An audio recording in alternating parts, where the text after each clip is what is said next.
ಅರುಣಕಮಲ ಸಂಸ್ಥಾ ತದ್ರಜಃ ಪುಂಜವರ್ಣ ಕರಕಮಲ ಸುಕೇಷ್ಟಾ ಭೀತಿಯುಗ್ಮಾಂಬುಜಾತ ಮಣಿಮುಕುಟ ವಿಚಿತ್ರಾಲಂಕೃತಿ ಪದ್ಮಮಾಲಾ ಭವತು ಭುವನ ಮಾತಾ ಸಂತತಂ ಶ್ರೀಯೈಃ ಶ್ರೀನಃ. ಗುರುಭ್ಯೋ ನಮಃ. ವಿಶೇಷವಾಗಿ ನವರಾತ್ರಿಯ ಈ ಮೂರನೇ ದಿವಸಕ್ಕೆ ದುರ್ಗಾ ಪುರಾಣದ ಒಂದು ಕಾರ್ಯಕ್ರಮದಲ್ಲಿ ಡೈಜಿ ವರ್ಲ್ಡ್ನ ಎಲ್ಲ ವೀಕ್ಷಕ ಬಂಧುಗಳಿಗೆ ನವರಾತ್ರಿಯ ಶುಭಕಾಮನೆಗಳನ್ನು ಮಾಡುತ್ತಾ ಇವತ್ತಿನ ಆರಾಧ್ಯ ದೇವಿ ಚಂದ್ರಗಂಠ ಅಂತ. ಪ್ರಥಮಂ ಶೈಲಪುತ್ರೀತಿ, ದ್ವಿತೀಯಂ ಬ್ರಹ್ಮಚಾರಿಣಿ, ತೃತೀಯಂ ಚಂದ್ರಗಂಠೇತಿ ಅಂತ 9 ನವದುರ್ಗೆಗಳೆಲ್ಲ ಹೆಸರಲ್ಲಿ ಮೂರನೆಯದಾಗಿ ಬರುವಂಥದ್ದು ಚಂದ್ರಗಂಠ. ಪ್ರತಿದಿನ ನವರಾತ್ರಿಯ ಪ್ರತಿದಿನ ಒಂದೊಂದು ರೂಪವನ್ನು ಧಾರಣೆ ಮಾಡಿಕೊಳ್ಳುತ್ತಾ ಆ ದೇವಿ ದುಷ್ಟರ ಸಂಹಾರ, ಶಿಷ್ಟರ ಸಂರಕ್ಷಣೆ ಮಾಡಿಕೊಂಡು ಬರ್ತಾಳೆ. 9 ದಿವಸದಲ್ಲಿ 9 ನಮೂನೆ ರೂಪಗಳನ್ನು ಚಿಂತನೆ ಮಾಡಿ ನಮ್ಮ ನವ ಇಂದ್ರಿಯಗಳನ್ನು ಶುಭ್ರಗೊಳಿಸುವುದು ಅಂತ. ಯಾವ ರೀತಿಯಲ್ಲಿ ವರ್ಷ ಋತುವಿನಲ್ಲಿ ಆಕಾಶವೆಲ್ಲ ಕಪ್ಪು ವರ್ಣದವರಾಗಿದ್ದು ಅಥವಾ ಕೃಷ್ಣವರ್ಣದಾಗಿದ್ದು, ಶರದೃತುವಿನ ಈ ಸಂದರ್ಭದಲ್ಲಿ ಆಕಾಶವು ಶುಭ್ರವಾಗಿರುತ್ತಂತೆ. ಅದೇ ರೀತಿ ನಮ್ಮ ಮನಸ್ಸು ಕೂಡ ಶುಭ್ರವಾಗಿರಬೇಕು ಅಂದರೆ ಆ ದೇವಿಯ ಚಿಂತನೆಯನ್ನು ಮಾಡಬೇಕು. ಭಯಂಕರಿ ಅಂತಲೂ ಕರೀತಾಳೆ ಅವಳಿಗೆ. ಯಾಕಂದರೆ ಭಯವನ್ನು ಉಂಟು ಮಾಡುವವಳು, ಭಯನಾಶಿನಿಯೂ ಕೂಡ ಹೌದು, ಭಯವನ್ನು ನಾಶವನ್ನು ಮಾಡುವವಳು ಕೂಡ ಹೌದು. ದುಷ್ಟರಿಗೆ ಭಯವನ್ನು ಉಂಟು ಮಾಡುವವಳು, ಶಿಷ್ಟರಿಗೆ ಭಯವನ್ನು ನಾಶ ಮಾಡುವವಳು. ಅಂತಹ ಆ ಸ್ವರೂಪಿಯೇ ಆ ದುರ್ಗಾದೇವಿ ಅಂತ ಹೇಳಬಹುದು. ವಿಶೇಷವಾಗಿ ಶೈಲಪುತ್ರಿ ಇದರಲ್ಲಿ ಅವಳ ಹಿಮವಂತನ ಮಗಳಾಗಿ ಅವಳ ಸ್ವರೂಪವನ್ನು ಚಿಂತನೆ ಮಾಡಿದೆವು. ದ್ವಿತೀಯ ದಿನದಂದು ತಪಸ್ವಿನಿ ಅಪರ್ಣನಾದ ಬ್ರಹ್ಮಚಾರಿಣಿಯ ಚಿಂತನೆಯನ್ನು ಮಾಡಿದೆವು. ಮೂರನೇ ದಿವಸಕ್ಕೆ ಇವತ್ತು ಚಂದ್ರಗಂಠೇತಿ, ಚಂದ್ರಗಂಠ ಅವಳ ರೂಪವನ್ನು ಧ್ಯಾನ ಮಾಡುವಾಗ ಹೇಳುವಂತಹ ಪಿಂಡಜ ಪ್ರವರಾರೂಢ ಚಂಡಕೋಪಕ ಸ್ತ್ರೈರ್ಮುಖತಃ ಪಿಂಡಜ ಪ್ರವರಾರೂಢ ಚಂಡಕೋಪ ಸ್ಥೈರ್ಯುತಃ ಪ್ರಸಾದಂ ತನುತೇಪಾಖ್ಯಂ ಚಂದ್ರಗಂಟೇತಿ ವಿಶ್ರುತ ಅಂತ ಪರಮ ಕಲ್ಯಾಣವಾಗಿರುವ ಆ ರೂಪವನ್ನು ನಾವು ಚಿಂತನೆ ಮಾಡುವಂಥದ್ದು. ಅವಳ ರೂಪ ಬಹಳ ಶಾಂತದಾಯಕವಾದ ರೂಪ, ಪರಮ ಕಲ್ಯಾಣಿ ಅವಳು. ಅಂತಹ ಆ ರೂಪವನ್ನು ಧ್ಯಾನ ಮಾಡುವಾಗ ಚಂದ್ರಗಂಠ ಎಂಬ 2 ಶಬ್ದಗಳಿಗೆ ವಿಶೇಷವಾದ ಅರ್ಥ. ಅವಳ ಮಸ್ತಕದಲ್ಲಿ ಚಂದ್ರನು ಘಂಟಾರೂಪದಲ್ಲಿ ಅಲ್ಲಿ ಶೋಭಿಸುತ್ತಿದ್ದಾನೆ. ಆದ್ದರಿಂದ ಅವಳಿಗೆ ಚಂದ್ರಗಂಠ ಎಂದು ಹೆಸರು ಬಂತು. ಆ ರೀತಿ ಚಂದ್ರನು ಘಂಟಾರೂಪದಲ್ಲಿ ರಾರಾಜಿಸುತ್ತಿರುವ ಆ ರೂಪದಲ್ಲಿ ಅವಳ ವರ್ಣ ಯಾವುದು ಎಂದು ಹೇಳಿದರೆ ಮೊದಲೇ ಹೇಳಿದಾಗಲೇ ಅಗ್ನಿವರ್ಣ. ಅಗ್ನಿವರ್ಣ ಅಂತ ಹೇಳಿದರೆ ಬಂಗಾರದಂತಹ ಬಣ್ಣವುಳ್ಳವಳು. ಇವಳು ದಶಭುಜಳು, 10 ಕೈಗಳನ್ನು ಹೊಂದಿದವಳು. ಆ 10 ಕೈಗಳಲ್ಲಿ 10 ನಮೂನೆಯ ಉತ್ಕೃಷ್ಟವಾದ ವಿವಿಧ ರೀತಿಯ ಆಯುಧಗಳನ್ನು ಅವಳು ಹೊಂದಿರುತ್ತಾಳೆ. ಅಂಥ 10 ಆಯುಧಗಳನ್ನು ಇಟ್ಟು ಅವಳು ಯುದ್ಧ ಸನ್ನದ್ಧಳಾಗಿದ್ದಾಳೆ. ಆ ದೇವಿ 9 ದಿನವೂ ಯುದ್ಧ ಸನ್ನದ್ಧಳಾಗಿ ರಕ್ಕಸರನ್ನು ಅವಳ ಶಕ್ತಿಯಿಂದ ನಾಶ ಮಾಡ್ತಾ ಬಂದು ವಿಜಯನ್ನು ಹೊಂದುತ್ತಾಳೆ. ಅದಕ್ಕೆ 10ನೇ ದಿವಸ ವಿಜಯದಶಮಿ ಆಚರಣೆ. ಹಾಗೆ ಅಭಯಂಕರಿ ಅವಳು, ಅಂದರೆ ಭಯವನ್ನು ನಾಶ ಮಾಡಿ ಅಭಯವನ್ನು ಕೊಡುವವಳೇ ಅಭಯಂಕರಿ. ತದನಂತರ ಅವಳ ಆರಾಧನೆ ಯಾಕೆ ಮಾಡಬೇಕು? ಆರಾಧನೆ ಯಾಕೆ ಮಾಡಬೇಕು? ನಮ್ಮ ಮನಸ್ಸಿನಲ್ಲಿರುವ ಎಲ್ಲ ಕಲ್ಮಶಗಳು ಏನಿದೆ ಅದು ನಾಶ ಆಗಬೇಕಂತೆ. ಆವಾಗಲೇ ನವ ಇಂದ್ರಿಯಗಳಲ್ಲಿ ಶುಭ್ರತೆಯನ್ನು ತರುವವಳು, ಶುಚಿತ್ವವನ್ನು ತರುವವಳು. ಆಗ ಆ ಪಂಚತತ್ವಗಳಲ್ಲಿ ಉತ್ಪತ್ತಿಯಾದಂತಹ ರಾಕ್ಷಸೀಯ ಗುಣಗಳು ಏನಿದೆ ಅವೆಲ್ಲವೂ ನಾಶವಾಗ್ತದೆ ಅಂತ ಹೇಳಿದ್ದಾರೆ. ಅದಕ್ಕೋಸ್ಕರ ಅವಳನ್ನು ನವರಾತ್ರಿ ಶುಭ ಸಂದರ್ಭದಲ್ಲಿ ದೀಪಮುಖೇನ ಆರಾಧನೆ ಮಾಡಿ ಅಲ್ಲಿ ಆ ತೇಜಸ್ಸಿನ ಬಂಗಾರದ ವರ್ಣದವಳಾಗಿ ಕಾಣುತ್ತದೆ ನಿಮಗೆ ದೀಪದಲ್ಲಿ, ಅಗ್ನಿವರ್ಣ. ಅಲ್ಲಿ ಅವಳನ್ನು ಆರಾಧನೆ ಮಾಡಿ, ಆ ಆರಾಧನೆ ಮಾಡುವಾಗ ಅವಳಿಗೆ ಸ್ತುತಿಯನ್ನು ಮಾಡ್ತಾ ಪುಷ್ಪಾಂಜಲಿಯನ್ನು ಅರ್ಪಣೆ ಮಾಡುತ್ತೇವೆ. ಆ ಪುಷ್ಪಾಂಜಲಿ ಪತ್ರ ಪುಷ್ಪಗಳಿಂದ ಅವಳನ್ನು ಪೂಜಿಸ್ತೇವೆ. ಹಾಗೆ ಅಲ್ಲಿ ನಮ್ಮ ಒಂದು ಅನುಸಂಧಾನವನ್ನು ಆ ದೀಪದಲ್ಲಿ ಮಾಡಿ ಅವಳ ಅನುಗ್ರಹಕ್ಕೆ ಪಾತ್ರರಾಗಬೇಕು ಅಂತ ನಾವು ಇಚ್ಛೆ ಮಾಡುತ್ತೇವೆ. ಆ ಸಮಯದಲ್ಲಿ ಏಕಾಗ್ರತೆಯಿಂದ ನಾವು ಅವಳ ಆಚರಣೆ ಮಾಡೋದರಿಂದ ನಮ್ಮ ಮೇಲೆ ಯಾವ ರೀತಿಯ ವಾಮಾಚಾರಗಳು, ಯಾವ ರೀತಿಯ ಕಷ್ಟಗಳು ಕೂಡ ಬಂದರೂ ಕೂಡ ಅದು ಮಂಜಿನಂತೆ, ಸೂರ್ಯನ ಕಿರಣ ಬಿದ್ದಾಗ ಮಂಜಿನಂತೆ ಮಂಜು ಯಾವ ರೀತಿ ಕರಗಿ ಹೋಗ್ತದೆ ಆ ರೀತಿ ನೀರಾಗಿ ದ್ರವ ರೂಪದಲ್ಲಿ ಕರಗಿ ಹೋಗ್ತದಂತೆ. ಅಂದ ಮೇಲೆ ಕಷ್ಟಗಳಿಂದ, ವಾಮಾಚಾರಗಳಿಂದ ಅಥವಾ ದುಷ್ಟರಿಂದ ನಮ್ಮನ್ನು ರಕ್ಷಣೆ ಮಾಡುವವಳು ಅಂತ. ಶತ್ರು ಸಂಹಾರಕ್ಕೋಸ್ಕರ ಕೂಡ ಅವಳನ್ನು ಆರಾಧನೆ ಮಾಡಬೇಕು ಅಂತ.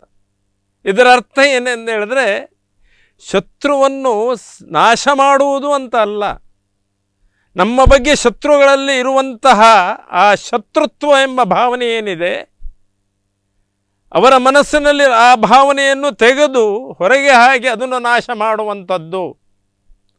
ಯಾವಾಗ ನಮ್ಮ ಶತ್ರುಗಳಲ್ಲಿ ಆ ಭಾವನೆ ನಾಶ ಆಗ್ತದೆ ಅವರು ಶತ್ರುರಾಗುವುದಿಲ್ಲ ನಮಗೆ. ಅಂಥ ಶತ್ರು ಸಂಹಾರವನ್ನು ಮಾಡಬೇಕು ಅಂತ ಅವಳಲ್ಲಿ ಬೇಡಿಕೊಳ್ಳುವಂಥದ್ದು. ಅದೇ ರೀತಿ ಋತುವಿನಲ್ಲಿ ಕೂಡ ಪರಿವರ್ತನೆ. ಯಾವ ರೀತಿ ಆಗಹ ಅಂತ ಹೇಳ್ತೇವೆ, ಆಗಹ ಅಂದರೆ ಜಡತ್ವ. ವರ್ಷಕಾಲದಲ್ಲಿ ಮಳೆಗಳು ತುಂಬ ಬಂದಾಗ ಹೊರಗೆ ಹೋಗಲಿಕ್ಕೆ ಮನಸ್ಸಿಗೆ ಬರುವುದಿಲ್ಲ, ಮನೆಯಲ್ಲೇ ಉಳಿತೇವೆ. ಆಗ ಒಂದು ಮನೆ ಜಡತ್ವ ಬರ್ತದೆ, ಮೈಯಿಗೂ ಮನಸ್ಸಿಗೂ ಎರಡಕ್ಕೂ ಜಡತ್ವ ಬರ್ತದೆ. ಆ ಜಡತ್ವದಿಂದ ನಾವು ಹೊರಗೆ ಬರಬೇಕು. ಯಾವ ರೀತಿ ಹಾವು ತನ್ನ ಪೊರೆಯನ್ನು ಕಳಚಿ ಪುನಃ ಅದು ಹೊಸ ಚರ್ಮವನ್ನು ಪಡ್ಕೊಳ್ತದೋ ಅದೇ ರೀತಿ ನಾವು ಜಡತ್ವ ಎಂಬ ಆ ಪೊರೆಯನ್ನು ಕಳಚಿ ಹೊರಗೆ ಬರಬೇಕಾದ್ರೆ ಆ ದುರ್ಗೆಯ ಒಂದು ಆವಿರ್ಭಾವ ನಮ್ಮಲ್ಲಿ ಆಗಬೇಕು ಅಂತ ಹೇಳಿ ಅತೀ ಪ್ರೀತಿಯ ಅವಳಿಗೆ ಆರಾಧನೆ ಮಾಡುವಂತಹ ದಿವಸವೇ ಈ ನವರಾತ್ರಿ ಸಮಯದಲ್ಲಿ. ಅಂತಹ ವಿಚಾರಗಳನ್ನು ಮಾರ್ಕಾಂಡೇಯ ಮತ್ತು ಕೌಷ್ಟಿಕಿ ಋಷಿಗಳು ಸಂವಾದದ ರೂಪದಲ್ಲಿ ನಮಗೆ ಕೊಟ್ಟಿದ್ದಾರೆ ಸಪ್ತಶತಿಯಲ್ಲಿ. ಅಂತಹ ಸಪ್ತಶತಿಗಳಲ್ಲಿ ವಿಶೇಷವಾಗಿ 7 ಇದಕ್ಕೆ ತುಂಬ ಮಹತ್ವ ಕೊಟ್ಟಿದ್ದಾರೆ. ನಮ್ಮ ಕಾಲಚಕ್ರ ನೋಡಿ, ಒಂದು ವಾರ ಅಂದರೆ 7 ದಿವಸ. ಸೂರ್ಯನಿಗೆ ಸಪ್ತಾಶ್ವಗಳು, 7 ಅಶ್ವಗಳು. ಸಂಗೀತದ ಸ್ವರದಲ್ಲಿ ಸಪ್ತ ಸ್ವರಗಳು. ಭೂಮಿಯಿಂದ ಮೇಲೆ 7 ಲೋಕ, ಭೂಮಿಯ ಕೆಳಗೆ 7 ಲೋಕ. ಹಾಗೆ ವಿಶೇಷವಾಗಿ ಈ ದೇಹಗಳು ಕೂಡ ಸಪ್ತ ಧಾತುವಿನಿಂದ ರಚಿತವಾಗಿದೆ. ಅಂತಹ ಈ ಸಪ್ತಲೋಕಕ್ಕೆ ಇದ್ದ ಒಂದು ಹೊಂದಾಣಿಕೆ ಮಾಡುವಾಗ, ಅನುಸಂಧಾನ ಮಾಡುವಾಗ ಈ ಸಪ್ತಶತಿಯಲ್ಲಿ 700 ಶ್ಲೋಕಗಳು ನಮಗೆ ದೇವಿಯ ವರ್ಣನೆ, ದೇವಿಯ ಕಾರ್ಯಗಳು ಇದರ ಬಗ್ಗೆ ನಮಗೆ ಗೊತ್ತಾಗ್ತದೆ. ಸಪ್ತಶತಿ ಖಾಲಿ ಓದಿದರೆ ಆಗಲಿಲ್ಲ ಅಂತೆ. ಪ್ರತಿಯೊಂದು ಅಕ್ಷರವನ್ನು ಅರ್ಥ ಮಾಡಿಕೊಂಡು ಅದನ್ನು ಅನುಸರಿಸಿಕೊಂಡು ಹೋದರೆ ಆ ಸಪ್ತಶತಿಯ ಒಂದು ಪಾರಾಯಣೆ ಅಥವಾ ಸಪ್ತಶತಿಯ ಒಂದು ಅನುಷ್ಠಾನ ಮಾಡಿದಲ್ಲಿ ನಮಗೆ ಫಲ ಸಿಗ್ತದೆ ಅಂತ. ಅಂದರೆ ಯಾವ ಕಾರ್ಯವನ್ನು ಮಾಡಬೇಕಾದರೂ ಆ ಕಾರ್ಯವನ್ನು ಅರ್ಥ ಮಾಡಿಕೊಂಡು ಮಾಡಿದರೆ ಮಾತ್ರ ನಮಗೆ ಸರಿಯಾದ ಒಂದು ಫಲ ಸಿಗುವಂಥದ್ದು. ಹಾಗೆ ಈ ಸಪ್ತಶತಿ ಅಥವಾ ದುರ್ಗೆಯ ಆರಾಧನೆ ಮಾಡಿದರೆ ಒಂದು ಕಲ್ಪ ಅಂತ ಹೇಳ್ತೇವೆ. ಅಲ್ಲ, ಒಂದು ಮನ್ವಂತರದಲ್ಲಿ 43,20,000 ವರ್ಷಗಳಿಗೆ 70ರಿಂದ ಗುಣಿಸಿದಂಥ ಬರುವಂತಹ ಸಂಖ್ಯೆಯೇ ಒಂದು ಮನ್ವಂತರ ಅಂತ. ಅಂಥ ಸಾವರ್ಣಿಕೆ ಎಂಬ ಮನ್ವಂತರದಲ್ಲಿ ಸುರತ ಎಂಬ ರಾಜ ಇದ್ದಂತೆ. ಆ ಸುರತ ಎಂಬ ರಾಜ ತನ್ನ ಆಪ್ತೇಷ್ಟರಿಂದಲೇ ವಂಚಿತನಾಗಿ ಮೋಸಕ್ಕೆ ಒಳಗಾಗಿ ಅವನು ಎಲ್ಲವನ್ನೂ ಬಿಟ್ಟು ಬಿಡ್ತಾನಂತೆ. ಅದೇ ರೀತಿಯಲ್ಲಿ ಸಮಾಧಿ ಎಂಬ ವೈಶ್ಯ ಕೂಡ ತನ್ನವರಿಂದಲೇ ಮೋಸಗೊಳಿಸಲ್ಪಟ್ಟು ಬೀದಿಗೆ ಬಂದು ನಿಲ್ತಾನೆ. ಈ ಇಬ್ಬರು ಒಟ್ಟಿಗೆ ಸೇರಿ ಸುಮೇಧಸು ಎಂಬ ಋಷಿಗಳ ಆಶ್ರಮಕ್ಕೆ ಬರ್ತಾರೆ. ಅಲ್ಲಿ ಸಪ್ತಶತಿಯ ಉಪದೇಶ ಆಗ್ತದೆ ಅವರಿಗೆ. ಆ ಸಪ್ತದಶ ಉಪದೇಶ ಆದಾಗ ಅವರು ಮಧುಕೈಟಭ ಎಂಬ ನಾಶ ಈ ಚಂದ್ರಗಂಠರ ಇದರಲ್ಲಿ ಬರ್ತದೆ. ಆ ಸಮಯದಲ್ಲಿ ಆ ದೇವಿಯಿಂದ ಹತರಾದ ಮಧುಕೈಟಭರ ಒಂದು ಯುದ್ಧವು ಸಪ್ತಶತಿಯ ಪ್ರಾರಂಭ ಕಾಲದಲ್ಲಿ ಸಿಗ್ತದಂತೆ. ಅಂತಹ ಪ್ರಾರಂಭ ಕಾಲದಲ್ಲಿ ಇದು ಮಾಡುವಾಗ ಮಧು ಮೇದಿನಿಯನ್ನು ಹಾಗೆ ಕೈಟಮನು ಕಠಿಣತೆಯನ್ನು ಹೊಂದಿರುವ ಒಂದು ಸತ್ವವನ್ನು ಹೊಂದಿರ್ತಾರೆ. ಆದ್ದರಿಂದ ನಮ್ಮಲ್ಲಿ ಸುರಥ ಎಂಬ ಅಲ್ಲಿ ಬೇರೆ ಯಾರೂ ಅಲ್ಲ, ಸುರಥ ನಮ್ಮ ದೇಹದಲ್ಲಿದ್ದಾರೆ. ಸುರಥ ಅಂದರೆ ರಥವಾಹಿನಿಯಾಗಿ, ನಮ್ಮ ರಥ ಯಾವುದು? 2 ಕಾಲುಗಳು. ಆ 2 ಕಾಲುಗಳು ಸರಿ ಇದ್ದರೆ ನಾವು ಎಲ್ಲಿ ಬೇಕಾದರೂ ನಮ್ಮ ರಥವನ್ನು, ಈ ದೇಹ ಎಂಬ ರಥವನ್ನು ತೆಗೆದುಕೊಂಡು ಹೋಗಲಿಕ್ಕಾಗ್ತದೆ ಅಂತೆ.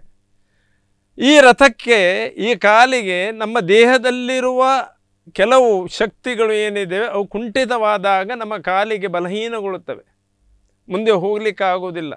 ಹೊರಗಿನಿಂದಲ್ಲ, ಒಳಗಿನಿಂದಲೇ ಆಗುವಂಥದ್ದು. ಹಾಗೆ ಸಮಾಧಿ ನಾಮ, ಆ ಸಮಾಧಿ ಎಂಬ ವೈಶ್ಯ ಕೂಡ ನಮ್ಮಲ್ಲೇ ಇದ್ದಾನೆ. ಏಕಾಗ್ರತೆ ಬೇಕು ಯಾವ ಕೆಲಸ ಮಾಡಲಿಕ್ಕೂ. ಆ ಏಕಾಗ್ರತೆ ಇಲ್ಲದಿದ್ದರೆ, ನಮ್ಮಲ್ಲಿ ಚಂಚಲತೆಯು ಜಾಸ್ತಿ ಆದರೆ ಆವಾಗ ಕೂಡ ನಾವು ಯಾವ ಕೆಲಸವನ್ನು ಮಾಡಲಿಕ್ಕಾಗುವುದಿಲ್ಲ. ಈ ಎರಡನ್ನು ಹೊಂದಿಸಿಕೊಂಡು ಈ 2 ಮಿತ್ರರು ಒಟ್ಟಿಗೆ ಹೋಗಬೇಕು ಅಂತ ಹೇಳಿದರೆ ಸುಮೇಧಸ ಅಂದರೆ ಬುದ್ಧಿಶಕ್ತಿಯು ತುಂಬ ಕೆಲಸ ಮಾಡಬೇಕಾಗ್ತದಂತೆ. ಅಂದರೆ ಜ್ಞಾನ ಬೇಕು.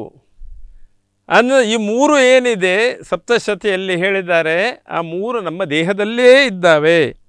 ಅಂತಹ ಆ ಸಪ್ತಶತಿಯಲ್ಲಿ ಚಂದ್ರಗಂಠಳು ಏನು ಮಾಡ್ತಾಳೆ ಅಂತ ಹೇಳಿದರೆ 10 ಭುಜಗಳಿಂದ ವಿವಿಧ ಆಯುಧಗಳನ್ನು ಹಿಡಿದು ಖಾಲಿ ಅವಳ ಗರ್ಜನೆಯಿಂದ ಸಿಂಹವಾಹಿನಿಯಾಗಿ ಅವಳು ರಣರಂಗಕ್ಕೆ ಬಂದು ಅಲ್ಲಿ ರಕ್ಕಸರನ್ನು ಖಾಲಿ ಹೂಂಕಾರದಿಂದ ಅಥವಾ ಅವಳ ಆ ಹೂಂಕಾರದ ಅಥವಾ ಅವಳ ಶಬ್ದದಿಂದ ಅವರು ನಾಶ ಆಗ್ತಾರಂತೆ.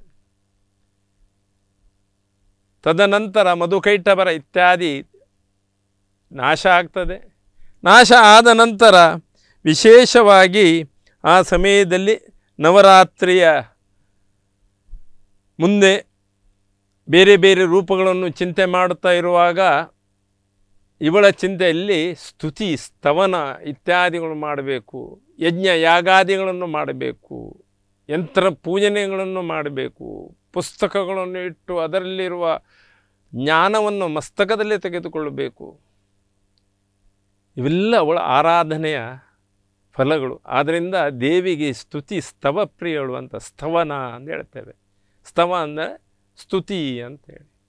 ಅಂತಹ ಸ್ತುತಿಯನ್ನು ಮಾಡಿ ಒಂದು ದೀಪದ ಜ್ವಾಲೆಯ ಮುಖಾಂತರ ಇರ್ಬೋದು, ಅಥವಾ ಅರ್ಚನೆ ಮಾಡಬೇಕು ಕುಂಕುಮಾರ್ಚನೆಯಿಂದ, ಅಥವಾ ಪುಷ್ಪಾಂಜಲಿಯಿಂದ ಪತ್ರಪುಷ್ಪವನ್ನು ಅವಳಿಗೆ ಅರ್ಪಣೆ ಮಾಡಬೇಕು. ಯಾವ ರೀತಿ ಪತ್ರಂ ಪುಷ್ಪಂ ಫಲಂ ತೋಯಂ ಅಂತ ಯಾವ ರೀತಿ ಹೇಳಿದ್ದಾರೆ, ನಮ್ಮಿಂದ ಎಷ್ಟಾಗ್ತದೆ ಅಷ್ಟನ್ನು ಅವಳಿಗೆ ಕೊಡಬೇಕು ಅಂತ. ಇದರ ಅರ್ಥ ಏನಂತ ಹೇಳಿದ್ರೆ, ಇಡೀ ಸೃಷ್ಟಿ ಏನಿದೆ ಅದು ಅವಳಿಗೆ ನತಮಸ್ತಕಳಾಗಿ ಅವಳ ಸೇವೆಗೆ ಸಿದ್ಧವಾಗಿದೆ ಅಂತ. ಪತ್ರಗಳು ನಮಗೆ ಎಲ್ಲಿ ಸಿಗ್ತದೆ? ಪ್ರಕೃತಿಯಿಂದ ಸಿಗ್ತದೆ.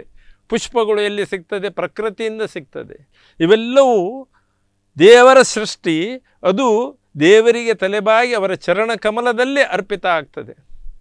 ಅಂತಹ ಒಂದು ಭಾಗ್ಯ ನಮಗೆ ಸಿಕ್ಕಿದಾಗ ನಾವು ಕೂಡ ಆ ಪ್ರಕೃತಿಯ ಒಂದು ಅಂಗವಾಗಿ ಅವಳಿಗೆ ಶಿರವನ್ನು ಬಾಗಿಸಿ ಅವಳಿಗೆ ಗೌರವವನ್ನು ತೋರಿಸಿ ಅವಳೊಂದಿಗೆ ಅನುಸಂಧಾನವನ್ನು ಮಾಡಿಕೊಂಡು ಆ ತಾಯಿ ಒಟ್ಟಿಗೆ ಮಾತಾಡಬೇಕಂತೆ. ಮಗು ಯಾವಾಗಲೂ ತೊದಲಿನಿಂದ ಮಾತಾಡಿದರೂ ಕೂಡ ತಾಯಿ ಅದನ್ನು ಅರ್ಥ ಮಾಡಿಕೊಳ್ತಾಳಂತೆ. ಯಾಕೆ ಅಂತ ಹೇಳಿದ್ರೆ ತಾಯಿಗೆ ಮಾತ್ರ ಆ ಹೃದಯ ಇರುವಂಥದ್ದು. ನೋಡಿ, ಮಗುವಿಗೆ ಹುಟ್ಟಿದ ಕೂಡಲೇ ಯಾವುದೇ ರೀತಿಯಲ್ಲಿ ಅವಳಿಗೆ ಯಾವ ಭಾಷೆಯನ್ನು ಗೊತ್ತಿರುವುದಿಲ್ಲ, ಆದರೆ ತನ್ನದೇ ರೀತಿಯಲ್ಲಿ ತನ್ನವನ್ನು ಭಾವನೆಗಳನ್ನು ಅದು ವ್ಯಕ್ತ ಮಾಡ್ತಾ ಇರುವಾಗ ಅದು ತಾಯಿ ಅರ್ಥ ಮಾಡಿಕೊಳ್ತಾಳಂತೆ. ಆ ಮಗುವಿಗೆ ಹಸಿವಾಗಿದೆಯೋ, ಸಂತೋಷವಾಗಿದೆಯೋ, ಅಥವಾ ಜ್ವರ ಬಂದಿದೆಯೋ, ಹೊಟ್ಟೆ ಉಬ್ಬರಿಸಿದೆಯೋ ಅಂತ.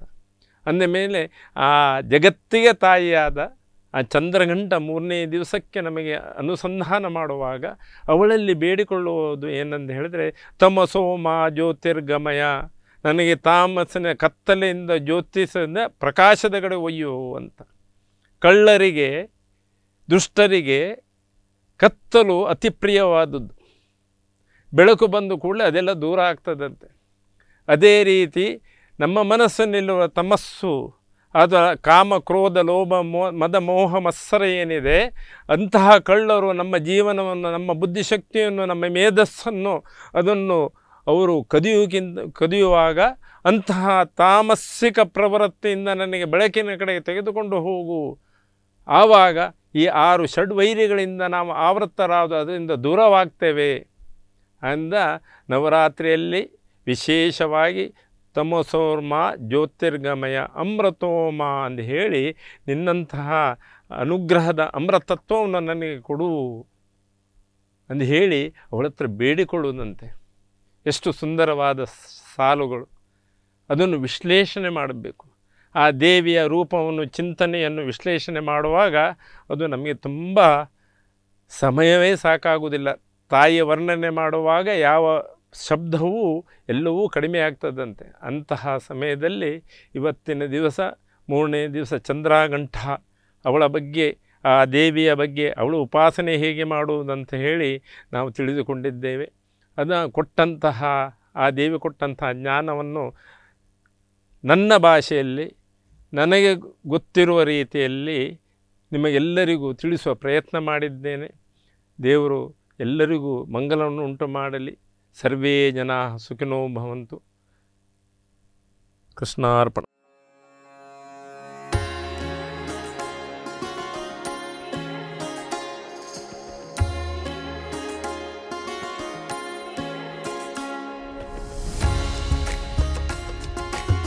ಒಂದು ಕೊಂಡರೆ ಒಂದು ಉಚಿತವಾಗಿ ನೀಡಿ ಕಳೆದ 21 ವರ್ಷಗಳಿಂದ ಸಂತೃಪ್ತ ಗ್ರಾಹಕರ ಸೇವೆಯಲ್ಲಿರುವ ಉಡುಪಿಯ ಏಕೈಕ ಬಟ್ಟೆ ಮಳಿಗೆ ಫ್ಯಾಮಿಲಿ ಫ್ಯಾಷನ್ಸ್ ಇದೀಗ ವೈವಿಧ್ಯಮಯ ಸಂಗ್ರಹದೊಂದಿಗೆ ಉಡುಪಿಯ ಸರ್ವಿಸ್ ಬಸ್ ನಿಲ್ದಾಣದ ಕ್ಲಾಕ್ ಟವರ್ ಬಳಿಯ ಮಾಂಡವಿ ಕ್ಯಾಪಿಟಲ್ ಕಟ್ಟಡಕ್ಕೆ ಸ್ಥಳಾಂತರಗೊಂಡಿದೆ. ಇಡೀ ಕುಟುಂಬಕ್ಕೆ ಬೇಕಾದ ವಿವಿಧ ಬಗೆಯ ಉಡುಪುಗಳು ಇಲ್ಲಿ ಲಭ್ಯವಿದೆ. Family fashions, Mandavi capital, clock tower ಹತ್ತಿರ, ಸರ್ವಿಸ್ ಬಸ್ ನಿಲ್ದಾಣ, ಉಡುಪಿ. ಕೆಲವು ಐಟಮ್ ಪೂರ ತಿಕ್ಕದನ್ ಮಗ, ಕೆಲವು ಐಟಮ್ ವಾಶ್ ಆಪಡ್ತಿಕ್ಕೊಂಡು ಮಗ. ಒಂದು ಮಾತ ಒಂಜೇ ಕಡೆ ತಿಕ್ಕೊಂಡಿ Girija health care and surgicals.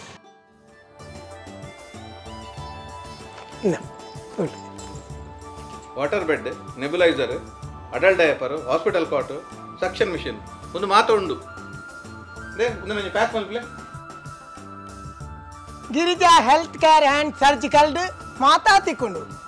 Girija health care and surgicals, Udupi, Mangaluru and Kundapura.